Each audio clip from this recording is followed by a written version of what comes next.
स्वागत है understanding 3D point light and EV render system. जो सेकेंड पार्ट ये होगा आपका, ये सेल्फ लर्निंग वीडियो में जो आप इस पार्ट में सीखोगे। और अगर आप देखोगे, कंपेयर करोगे, इसमें दो तरह का रेंडर सिस्टम होता है जो पहले भी हमने देखा। जैसे साइकिल रेंडर और ईवी रेंडर, जो लाइटिंग को ट्रेस दोनों करता है, लेकिन ईवी रेंडर थोड़ा सा फास्टर होगा और वो प्रोडक्शन क्वालिटी अचीव नहीं करता जितना आपको इसमें करेगा, लाइक साइकिल के लिए होता है। लेकिन इसमें एक अच्छा बेनिफिट होता है कि ईवी रेंडर के लिए आपको अगर ग्राफिक्स जीपीयू सपोर्ट अगर स्ट्रांग है मशीन में आपका, तो डेफिनेटली आप एक फास्ट आप एक प्रोडक्शन का आप काम कर सकते हो। तो ये लाइटिंग का जो भी है, जैसे आर्किटेक्चर के लिए होपफुली आप कर सकते हो, क्योंकि पीबीआर रेंडर का ही कॉन्सेप्ट होता है ईवी रेंडर के लिए। तो चलिए हम इस पार्ट में मैं कोशिश करता हूं कि ईवी रेंडर के ऊपर मैं फोकस करूं, और ये बहुत ही इंपॉर्टेंट है ईवी रेंडर भी इसका ब्लेंडर का। अगर मैं एक और वीडियो इसके बाद में आपको प्रेजेंट करूंगा जो आप ईवी वर्सेस साइकिल रेंडर के बारे में थोड़ा सा मैं अंडरस्टैंड करवाऊंगा कि दोनों में क्या डिफरेंट है और दोनों को रेंडर करने में क्या क्या चीज़ों का ध्यान रखना पड़ता है। तो चलो अब ईवी रेंडर का ही मैं बात करूंगा। एक एक जो ईवी रेंडर का जो सेटिंग्स होता है, हम अगर सेटिंग्स पे जाते हैं, आप यहाँ पे देखोगे तो बाय डिफॉल्ट यहाँ पे मैंने प्रीवियस भी बताया था कि तीन तरह का कैटेगरीज आपको दिखाता है यहाँ पे, एक EV, work bench and cycle. But ये वर्क बेंच सिंपल जो आप व्यूपोर्ट पे देखते हो उसी का एक जस्ट स्नैपशॉट या स्नैपी वीडियो बना के एनिमेशन प्रेजेंटेशन के लिए हो सकता है या कोई डायनेमिक प्रेजेंटेशन के लिए, लेकिन ये विजुअली आप यहाँ पे शेडर नहीं देख पाते हो। दैट्स वाई आप अगर ईवी मोड पे जाते हो तो ईवी मोड पे जब भी आप रेंडर सिस्टम पे जाते हो तो आप यहाँ पे क्लिक करते हो तो आप देखोगे कि इसका शेडिंग एंड ऑल आपको शो हो जाता है व्यूपोर्ट पे ही, ऑन व्यूपोर्ट। अगर आपका ग्राफिक सपोर्ट अच्छा है, एटलीस्ट RTX सीरीज का ग्राफिक्स कार्ड अगर होता है आपके पास, जो अभी लेटेस्ट आ रही टेक्नोलॉजी, जैसे 8 GB का, 12 GB का, 12 GB का, तो इसमें आपका बहुत ही ज़्यादा से ज़्यादा रेटेस्ट करेगा और ज़्यादा से ज़्यादा रियलिज्म आपको व्यूपोर्ट पे ही दिखेगा पीबीआर में। तो आर्किटेक्चरल के लिए ये बहुत ही परफेक्ट है ईवी रेंडर, और फास्टर भी है, बहुत ज़्यादा फास्टर है। तो सबसे पहले हम लोग स्टार्ट करेंगे इसका कुछ जो बेसिक फंडामेंटल जो सेटिंग्स है वो हम लोग समझने की कोशिश करते हैं कि आप जैसे रेंडर सेटिंग्स में जाएंगे तो ईवी है, देन साइकिल। आप साइकिल पे भी ये चीज़ को देख सकते हो, लेकिन साइकिल के लिए एक अलग मैं वीडियो बनाऊंगा, साइकिल के ऊपर भी स्पेशल। तो अभी फिलहाल हमें ईवीज को समझना है, ईवी रेंडर को, तो एक एक करके समझना बेटर होगा। तो आप देखोगे जितने भी ऑप्शन है उसको मैं कोशिश करता हूँ एक्सप्लेन करने के लिए वन बाय वन। ओके, तो सबसे पहले हमें यहाँ पे एक शेडर भी लगाना पड़ सकता है। तो सबसे पहले हम देखते हैं कि लाइटिंग से रिलेटेड क्या क्या फैसिलिटीज है यहाँ पे सेटिंग का, वो हम देखते हैं।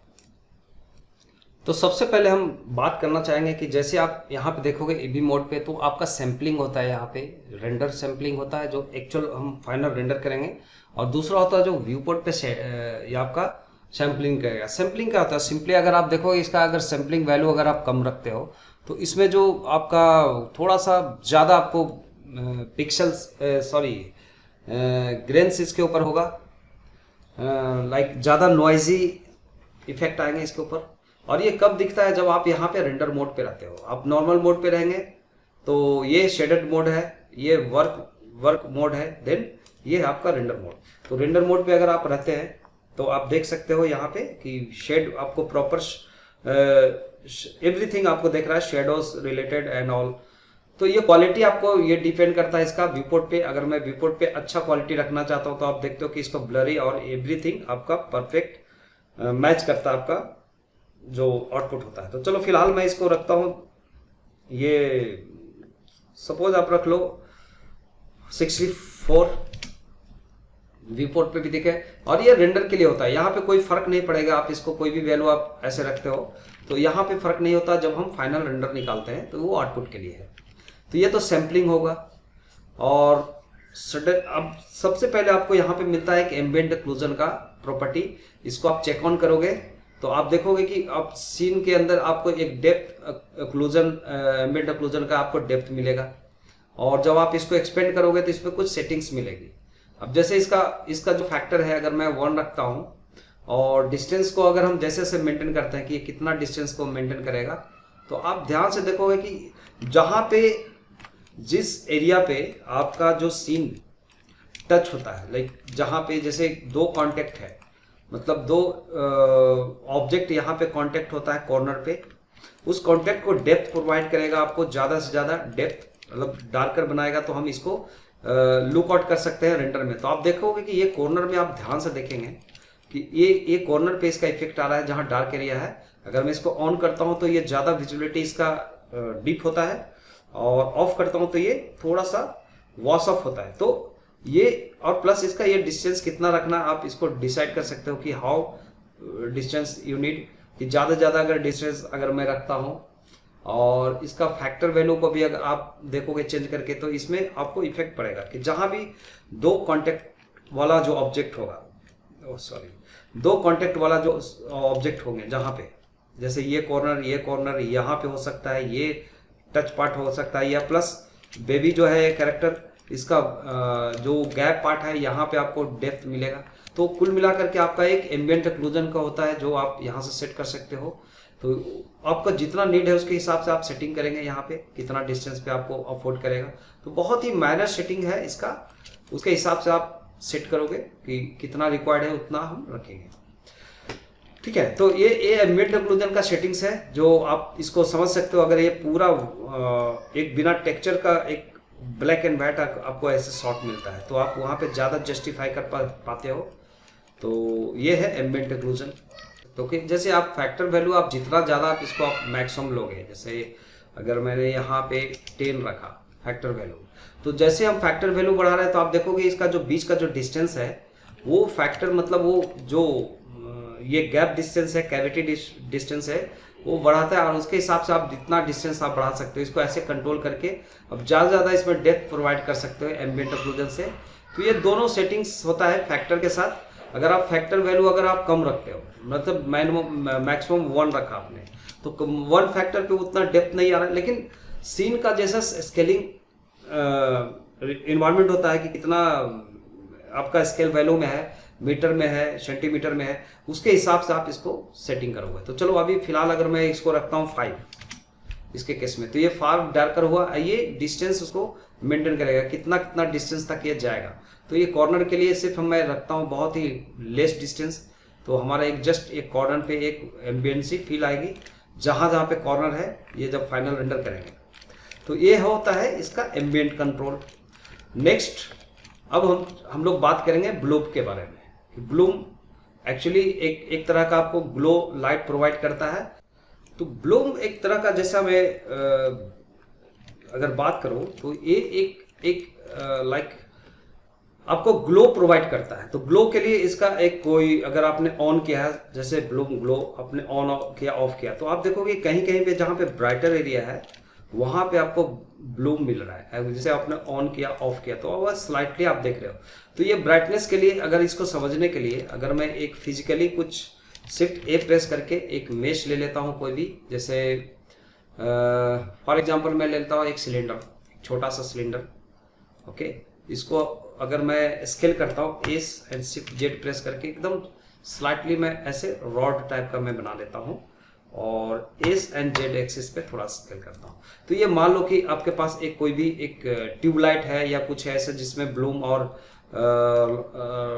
वैसे ग्लो का इफेक्ट देना है, तो ऐसा कुछ भी हो सकता है। कोई लैंप का शेडर भी हो सकता है इससे रिलेटेड, जिसको हम लोग यूज कर सकते हैं। तो चलो मान लो कि यहाँ पे एक ऐसा मैं रख लेता हूँ रोटेशन करके, कि ऐसा मुझे एक रोटेशन करके रखना है, एक ट्यूब के जैसा कुछ एक इफेक्ट देना है, और इसको मैं यहाँ पे वॉल में टच कर देता हूँ समथिंग। मैं फिजिकली बस इतना ही रखता हूँ बस समझने के लिए।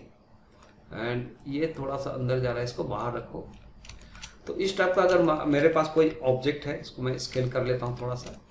तो जैसे मैं ये कोई भी ऑब्जेक्ट लेते हैं और हम यहाँ पे जाते हैं लाइक शेडिंग सिस्टम पे, और सिलेक्टेड ऑब्जेक्ट यहाँ पे न्यू शेडिंग जैसे आप क्लिक करोगे तो आपको एक प्रिंसिपल BSDF करके आपको एक शेडर नोड मिला, जिसके अंदर आपको एक सेटिंग्स होता है। जैसे कोई भी ऑब्जेक्ट ग्लो वाला होना चाहिए, तो मैंने इसको यहाँ से एमिशन को पूरा व्हाइट कर दिया, 100% व्हाइट, कि ये एमिशन होना चाहिए इसके ऊपर। सॉरी, ये थोड़ा सा मैं रोटेशन मैनुअली करके इसको सेट करता हूँ, एक ट्यूबलाइट का जैसा एक से कोई बना लो। तो अभी ये एक ब्लूम इफेक्ट यहाँ पे अप्लाई वैसे हो जाता है नॉर्मली। तो आप देखोगे रेंडर सेटिंग में जाके कि जो हमने ब्लूम लगाया इसको और हम कुछ भी चेंज कर सकते हैं, जैसे थ्रेशोल्ड वैल्यू, एंड जैसे जैसे से हम थ्रेशोल्ड वैल्यू को कम करते हैं तो ये पूरा एरिया में ब्लूम को ज़्यादा ग्लो कर रहा है, ठीक है। और इसके बाद भी अगर हम ज़्यादा ग्लो इसको करना चाहते हैं या कुछ ग्लो का खास कलर हमें अप्लाई करना है इसके ऊपर, कितना रेडियस में ग्लो करेगा वो भी हम यहाँ से डिसाइड कर सकते हैं।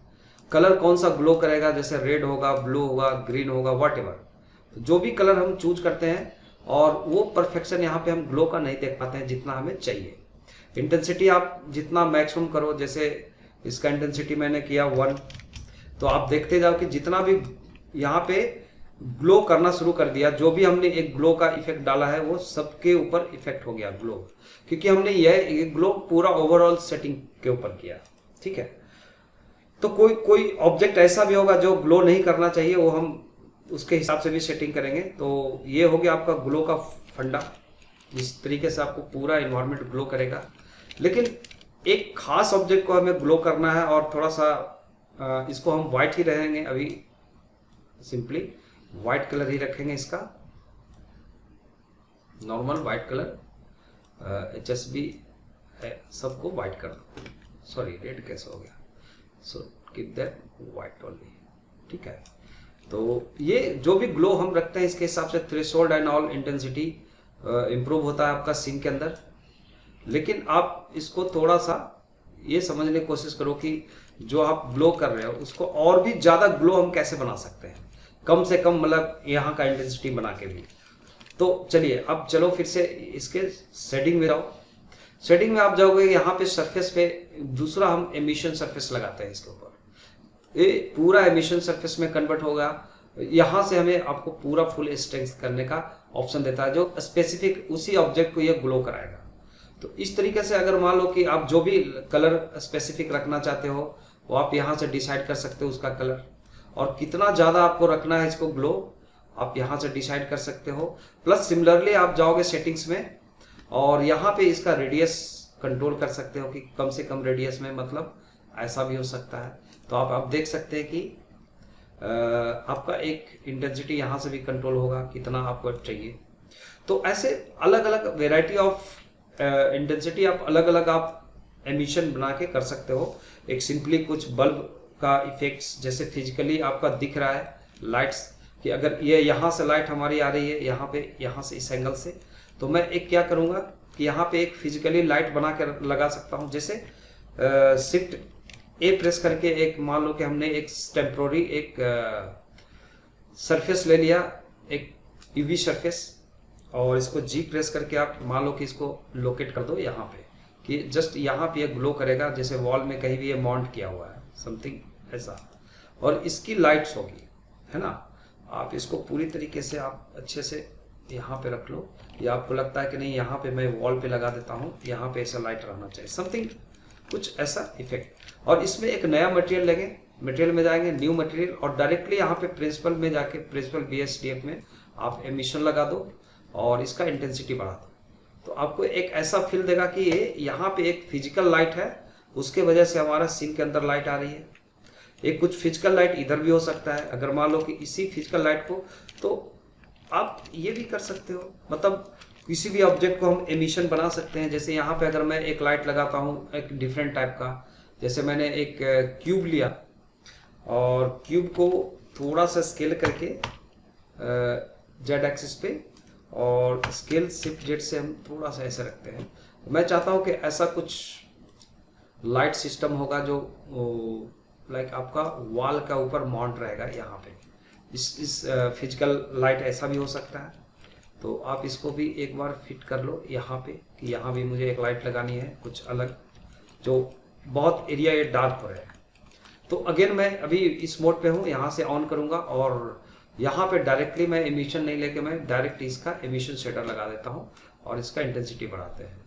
तो आप देखेंगे कि यहाँ पे इस टाइप से एक फिजिकली एक अपीयरेंस दे रहा है लाइट का, और ये लाइट पूरे एरिया पे डेवलप हो, यहाँ पे पूरे सीन के अंदर, और एक फिजिकल अपीयरेंस दे, तो आपको क्या करना पड़ेगा, ये जस्ट ट्रिक है, कंट्रोल ए प्रेस करके आप एक नया लाइट लोगे, एक पॉइंट लाइट, और इस पॉइंट लाइट को आप यहां से फिट कर दो जस्ट इसके अराउंड। तो कोशिश कीजिए इसको मैनुअली आप ऐसे ड्रैग करके आप इसके ऊपर फिट कर दो कि लाइट यहाँ पे मुझे इसका लाइट का भी इसका इफेक्ट दिखना चाहिए सीन के ऊपर।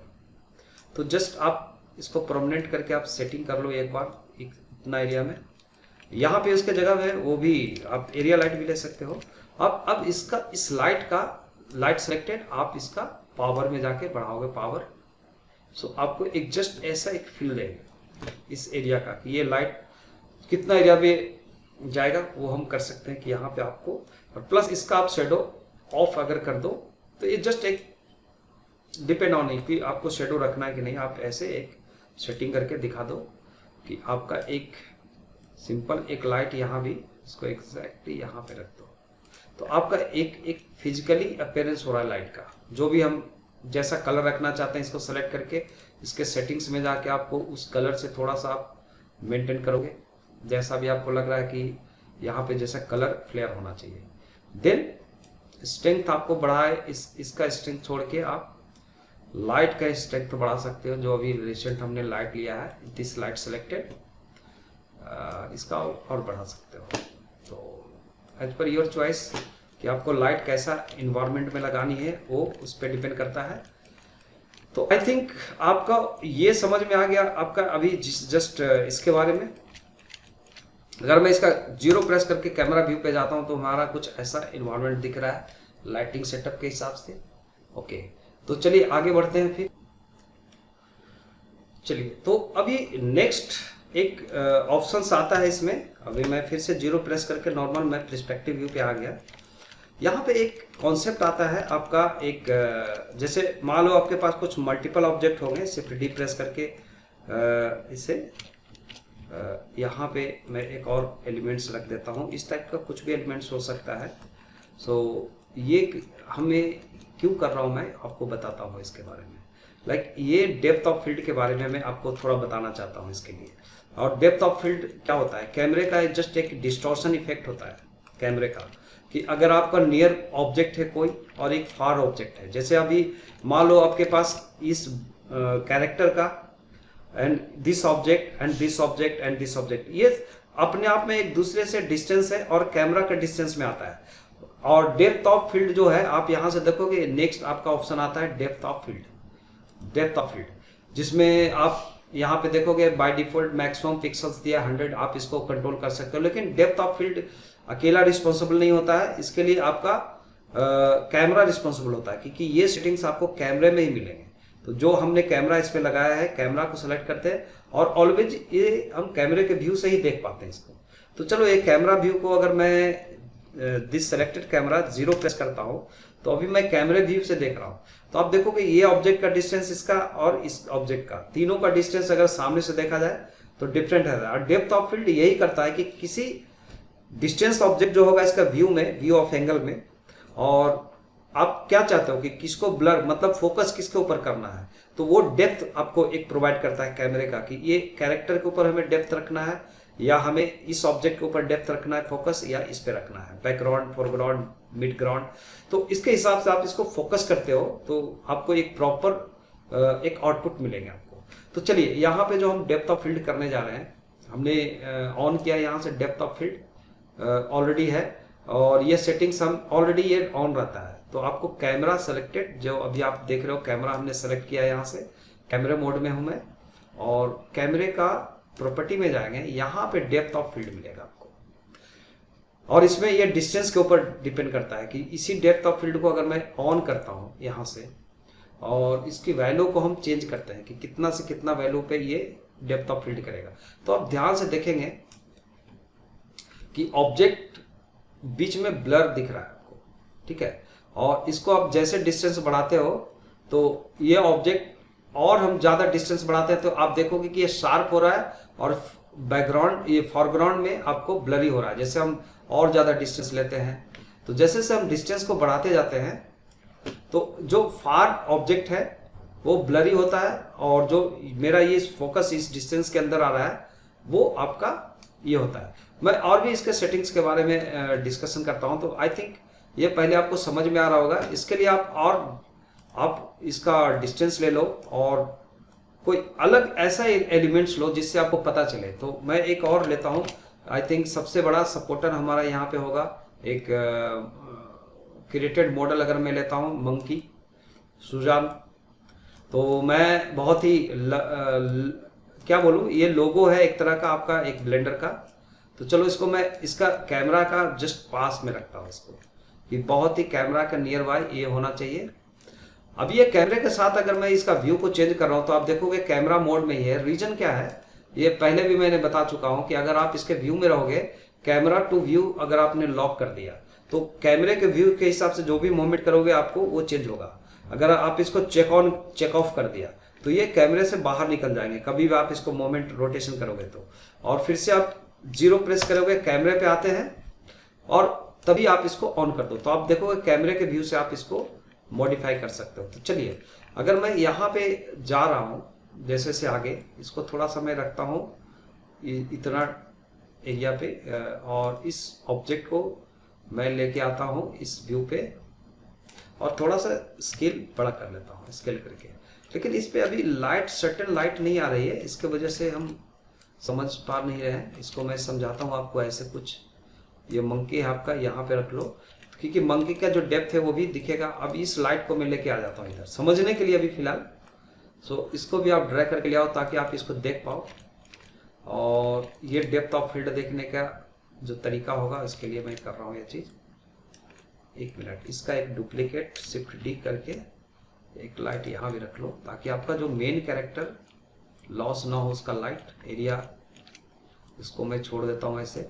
बहुत इंटरेस्टिंग इसमें लाइटिंग का फंडा होता है, जो आप अगर देखोगे ध्यान से तो इतना फ्लेक्सिबिलिटी कहीं पे नहीं है जितना मैं नोटिस किया है। बहुत सारे सॉफ्टवेयर के ऊपर मैंने काम किया है, तो जहाँ तक मेरी नोटिस है कि जितना हम सफिशिएंटली काम लाइटिंग से रिलेटेड इसमें कर पाते हैं, वो काम दूसरे सॉफ्टवेयर में थोड़ा सा अलग वे में जाता है। ये बात अलग है कि बहुत सारे पीवीआर रेंडर सिस्टम अभी हो गए जिसके वजह से बाकी में भी है ये चीज़, लेकिन बहुत ही कंफर्ट फील करते हैं हम जब ब्लेंडर पे लाइटिंग को रिसोर्स लगाते हैं, क्योंकि विजुअली सब प्रॉपर दिखते हैं। चलो, ये 2 मंकी लिया हमने, तो इसको डेप्थ ऑफ फील्ड समझने के लिए कि 3 ऑब्जेक्ट बीच में रखा कुछ, इसको भी आप इसको शेड स्मूथ कर दो, या आप Ctrl+3 प्रेस करके इसको स्मूथ करो। Ctrl+3 थोड़ा सा स्मूथनेस कर देंगे तो ज़्यादा अच्छे से देख पाएंगे। देन शेडेड स्मूथ कर दो इन दोनों को। तो देखो, अभी जो यहाँ भी हमने एक लाइट लगा दिया जिससे हम प्रॉपर विजुअली हम देख सकते हैं, डेप्थ ऑफ फील्ड को अब फील कर सकते हैं। तो देखिए, इसका और भी लाइटिंग शेडिंग टेक्सचरिंग अगर प्रॉपर लगता है तो ज़्यादा हम अच्छे से देख पाते हैं। तो देखो, अभी ये टॉय है और सुजान है और एक उसके पीछे सुजान है, ठीक है। इसको एन प्रेस करके आप हाइड कर दो फिलहाल। अब डेप्थ ऑफ फील्ड का जो भी हमने ये लिया है, लाइक कैमरे में अभी यहाँ से तो ऑन है आपका, शायद कैमरे में जाओ। सो कैमरा सेलेक्टेड, कैमरे को यहाँ से सेलेक्ट करते हैं और इसके प्रॉपर्टी में जाते हैं। अब इसको मेंटेन करते हैं कि भाई ये अगर आप कम डिस्टेंस रखते हो, ठीक है, तो इसके हिसाब से हम इसको डेप्थ ऑफ फील्ड सेट करते हैं।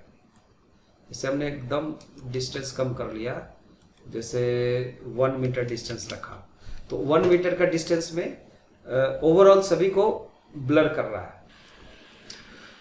तो अभी इसमें सबसे बड़ी चैलेंज है कि ये जो फोकस डिस्टेंस जो हम होल्ड डाउन शिफ्ट देन या लेफ्ट क्लिक करके आप इसको स्लाइड करोगे तो आप देखेंगे कि स्लाइटली आपका जो डिस्टेंस है, कभी ये फोकस करता है फिर ये ब्लर हो रहा है। और जैसे मैं इसको जितना डिस्टेंस करता हूँ, अगर ये विजुअली हमारे पास कुछ ऐसा एक पॉइंट्स हो जिसको हम विजुअली देख करके इसको हम सेट कर सकते हैं डेप्थ ऑफ फील्ड को, तो आप यहाँ पे एक मिलेगा व्यूपोर्ट डिस्प्ले और आप इसको करो लिमिट शो ऑन कर दो, तो आप देखेंगे कि आपको एक लिमिट शो कर रहा है। और आप पहले आप कैमरा व्यू से बाहर निकल जाओ, इसको लॉक कैमरा से निकलो और हम देखते हैं कि ये जो हमारा एक व्यू दे रहा है यहाँ पे, और ये जो हम डिस्टेंस सेट करते हैं इसका, तो ये डिस्टेंस से पता चलता है कि किस एरिया तक ये फोकस, इनका फोकस डिस्टेंस होगा। तो मान लो कि इस इसे हमें हाईलाइट करना है, तो मैं फोकस कम से कम लेके चला गया इसके बाजू में, और फिर मैं जाऊंगा 0 प्रेस करके इस पे देखूंगा, तो मैं अब देख रहा हूँ कि मैक्सिमम इसको आपको विजिबिलिटी ज़्यादा ब्लर आउट नहीं किया है, एकदम क्लीन दिख रहा है ये। तो ये आप इसको आप विजुअली देख करके कि किसको आपको टारगेट करना है, उसके हिसाब से इसको सेट करोगे कि किस एरिया तक वो इसका विजिबिलिटी ब्लर आउट होना हो। प्लस एफ स्टॉप को आप उसके बाद भी सेटिंग करोगे कि चलो एफ स्टॉप को आपने कम किया, तो आप देखोगे जो फ्रंटियर जो ऑब्जेक्ट है वो ब्लरी हो रहा है और इसके बैकग्राउंड में ये शार्प दिख रहा है। तो वैसे छोटा छोटा ये सेटिंग्स होगा इसका, जो सारे सेटिंग्स को करके आप जितना आप रियलिज्म आप इफेक्ट को ला सकते हो सीन के ऊपर, ठीक है। तो आई होप कि आपको ये सिस्टम समझ में आ गए होंगे। एन प्रेस करके मैं क्लोज करता हूं, और ये हमेशा आपको कैमरा व्यू में दिखता है। जैसे आप कैमरा व्यू से बाहर निकलोगे आपको नहीं दिखेगा, जैसे कैमरा व्यू में जाओगे, जैसे आपने 0 प्रेस किया तो आप देखो, अब ये चीज आपको जितना आपको सेटिंग करना है इसके हिसाब से आप देख सकते हो कि आप कितना मैक्सिमम सेटिंग करोगे, और इस सेटिंग के हिसाब से आपको कितना ब्लर आउट करना है, कितना एरिया तक आपको, जैसे मुझे और डिस्टेंस ले जाना है आगे तक, नेक्स्ट, ठीक है, नेक्स्ट डिस्टेंस अगर हम ले जाना चाहते हैं, सॉरी फोकस डिस्टेंस को अगर मैंने किया 300, ठीक है, तो ये फोकस डिस्टेंस तक हो, प्लस इसको आप सेटिंग करो इसके हिसाब से। तो ये डेप्थ ऑफ फील्ड का एक जस्ट आप एनिमेट भी कर सकते हो, तो आपको फ्यूचर में आई थिंक ये इतना से बहुत कुछ आप कर सकते हैं। ओके, तो चलिए अभी मैं डेप्थ ऑफ फील्ड से बाहर निकलता हूँ फिलहाल, और जो भी हमारा ये बेबी को ही हमें टारगेट करना था, तो इसको एक बार मैं फिट करके छोड़ देता हूँ। तो चलो कैमरा सेलेक्टेड, और इसका जो हाइट डिस्टेंस होगा हम थोड़ा सा सेट करते हैं, प्लस ये आगे का ब्लर होगा, ओके, और इससे सेटिंग करेंगे और थोड़ा सा कम करेंगे वैल्यू को, सॉरी प्रेस करके कम करो,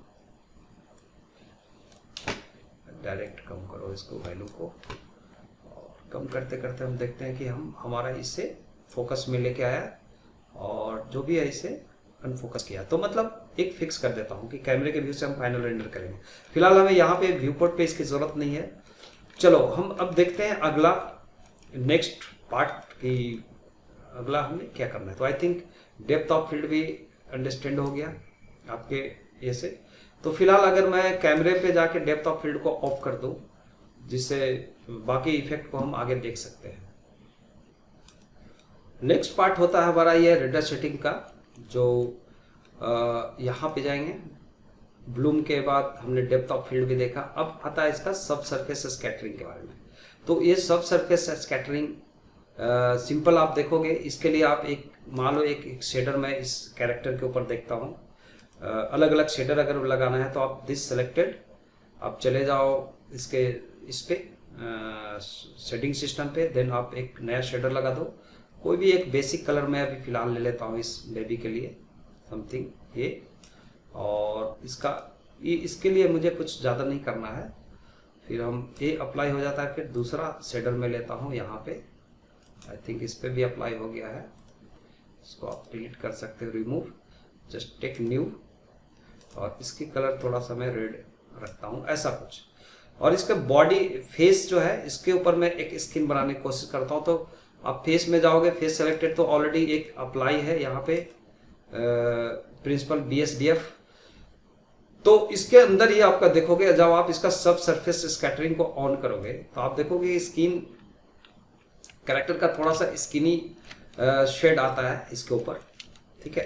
तो स्किनी शेड के लिए हम इसको बढ़ाते हैं। प्लस आप रेंडर सेटिंग में जाएंगे, ये जो हमने सरफेस स्कैटरिंग का सैम्पलिंग अगर मैं बढ़ाता हूँ, इंक्रीज करता हूँ और ज़्यादा, जैसे थ्रेशोल्ड है ये, तो आप देखोगे कि एकदम सॉफ्ट स्किन आपका यहाँ पे डेवलप होता है इस कैरेक्टर के लिए, जो भी हमारा कलर होता है। जैसे सैम्पलिंग मैंने रखा 64 समथिंग सैम्पलिंग बढ़ा है, थोड़ा सा ज़्यादा अच्छा क्वालिटी के लिए।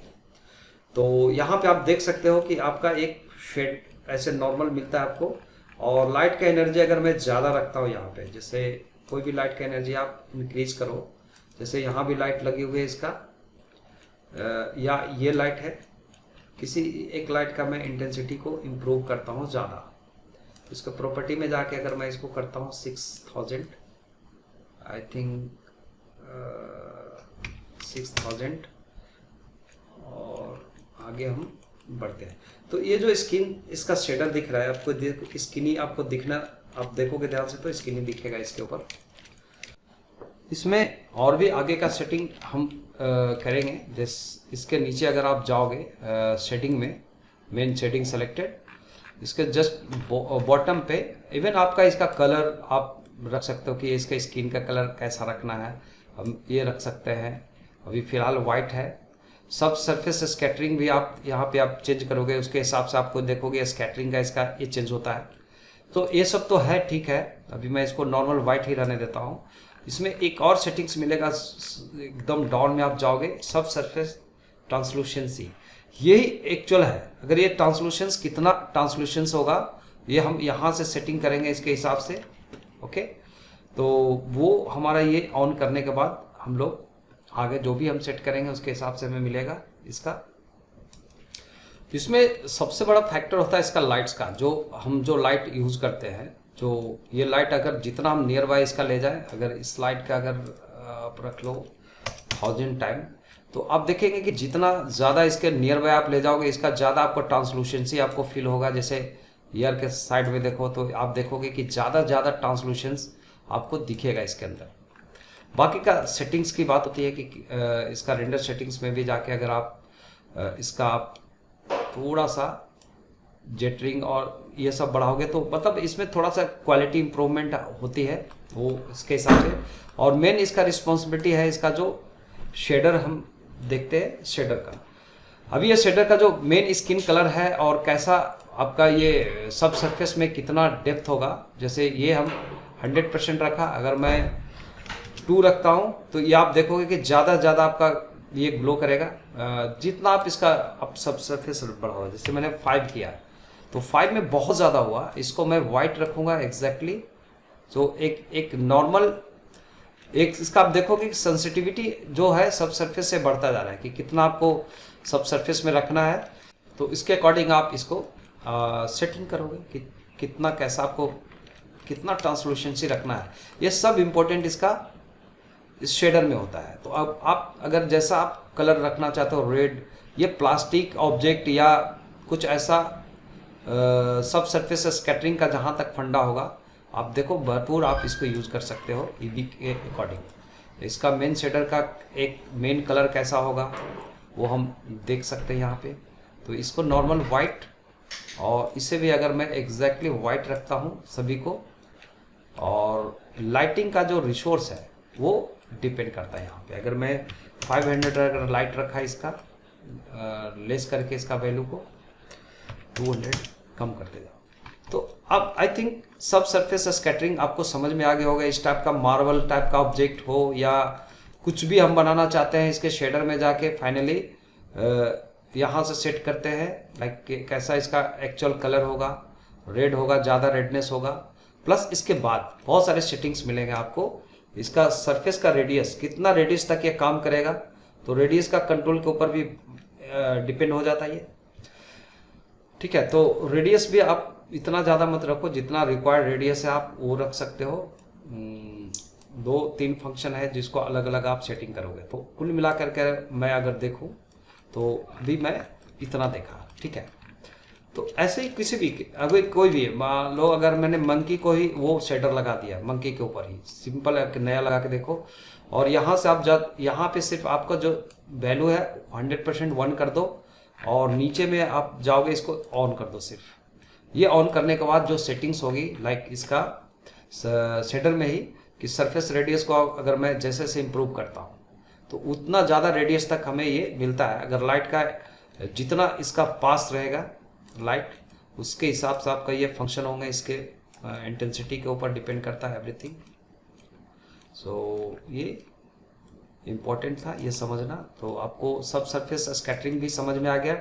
इसको ट्रिपल ए शेडर भी बोलते हैं हम, सब सरफेस स्कैटरिंग। तो चलिए, अभी बहुत सेटिंग्स की ज़रूरत है, तो फाइनल में इमेज बनाऊंगा एक सेटिंग का, लेकिन ये जो टेक्निक मैं बता रहा हूँ ये टेक्निक है आपका ये करने का। तो चलिए अभी फिलहाल 1000 इसका इंटेंसिटी रख के कहीं पे रख देता हूँ इसको एक जगह पे, ये जस्ट कीप दैट या थोड़ा सा नियर बाय यहाँ। तो हमारा ये इतना लाइट यहाँ पे मिल गया, ठीक है। नेक्स्ट हमारा स्क्रीन रिफ्लेक्शन आता है, इसको अगर एक्सपेंड करते हैं, इसको ऑन करते हैं, तो यहाँ पे रिफ्रैक्शन एंड रिफ्लेक्शन दोनों एक साथ आपका ऑन है, ठीक है। रिफ्रैक्शन, तो ये रिफ्रैक्शन और रिफ्रैक्शन के लिए आपको एक ऑब्जेक्ट भी वैसा लगेगा। जैसे मान लो कि ये आपके पास एक ऑब्जेक्ट है और इसको आपको रिफ्रैक्टिव ऑब्जेक्ट बनाना है। मान लो इस बॉक्स को मैं ऐसे सुजान के ऊपर ही रखता हूँ ऐसे, और या तो इन दोनों को सेलेक्ट करके थोड़ा नियर बाई इधर लेके आ जाओ इस एंगल पे, ठीक है। सो यहाँ पे दो ऑब्जेक्ट हमारे पास है और इसमें एक नया मटेरियल में लगाता हूँ, न्यू मटेरियल, और यहाँ पे रिफ्लेक्शन इसका जो होगा वो हमें इम्प्रूव करना पड़ेगा। तो ये डिपेंड करता है आपका, जैसे इसका स्पेकुलर हाई स्पेकुलरिटी, तो जैसे हमने ऑन किया आप देखोगे इस पे रिफ्रैक्शन आ रहा है इसका। ध्यान से आप देखेंगे, अगर नीचे का बॉटम एरिया है इस पे एक कोई मटेरियल का कोई ये लगा लेता हूं मैं, कोई चेकर, तो आपको समझ में आ जाएगा।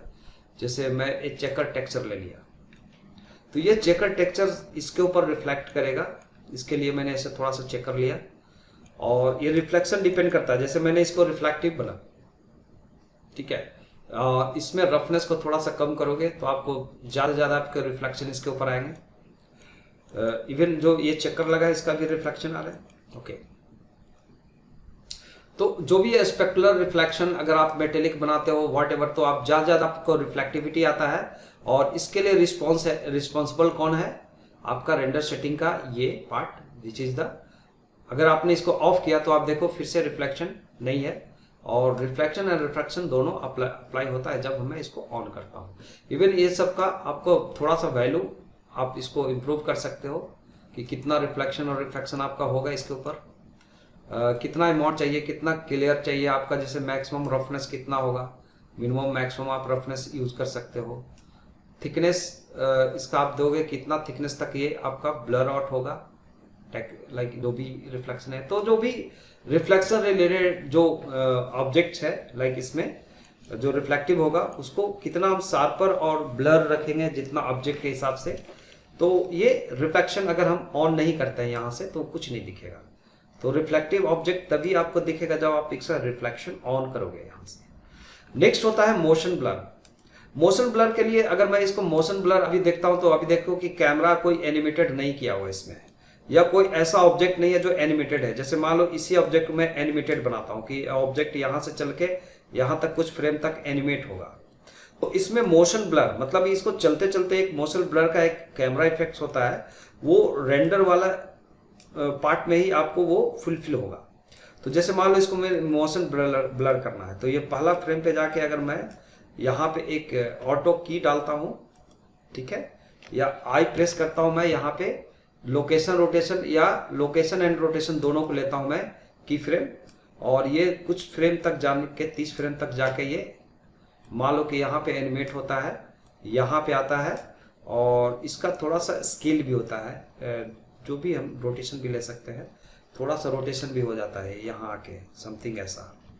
तो आप देखोगे इसमें एक मोशन आता है समथिंग ऐसा। तो ये जो मोशन आता है इसको अगर मैं ऑन कर दिया, इसका शटर कितना रखना है, आप इसका इतना फ्रेम पे जाके और इन फ्रेम ऐसे करके आप इसको कुछ सेटिंग्स करते हो यहाँ से, तो आप देखेंगे कि ये कैमरे का व्यू में मोशन आएगा। जब आप कैमरे का व्यू में जाएंगे तब तो इसका मोशन आपको दिखेगा इसके ऊपर जब भी आप रेंडर करोगे। तो सिंपल ये मोशन दिखाने के लिए हम यूज करते हैं, इसमें जो मोशन में जो ऑब्जेक्ट होंगे उसके ऊपर ये दिखेगा। तो या अगर आपका कैमरा ही एनिमेटेड है, जैसे हमने यहाँ पे कैमरा सेलेक्ट किया और इस कैमरे को ही मैं एनिमेट कर देता हूँ थोड़ा सा, ये भी हो सकता है कि पहला फ्रेम पे जाके अगर मैं आई प्रेस करता हूँ, कैमरा सिलेक्टेड, लोकेशन रोटेशन दोनों लेते हैं हम, और कैमरा यहाँ से यहाँ मूवमेंट होगा, और ये कैमरा थोड़ा सा इस टाइप से मूवमेंट होगा, लाइक यहाँ से अगर आप चलो कैमरा ऐसे मूवमेंट हो गया। तो अब चले जाओ सीधा यहाँ पे मोशन ब्लर ऑन है। इसका आप अलग अलग सैंपल्स में देखोगे कि कितना सैंपल्स में आपको मोशन ब्लर लगाना है और कितना पिक्सल्स ब्लर होगा, कितना पिक्सल्स होंगे वो आप दे सकते हो। आप इसको सेटिंग्स कर सकते हैं। और शटर स्पीड जो होगा ये भी बहुत मायने रखता है इसका, 0.25।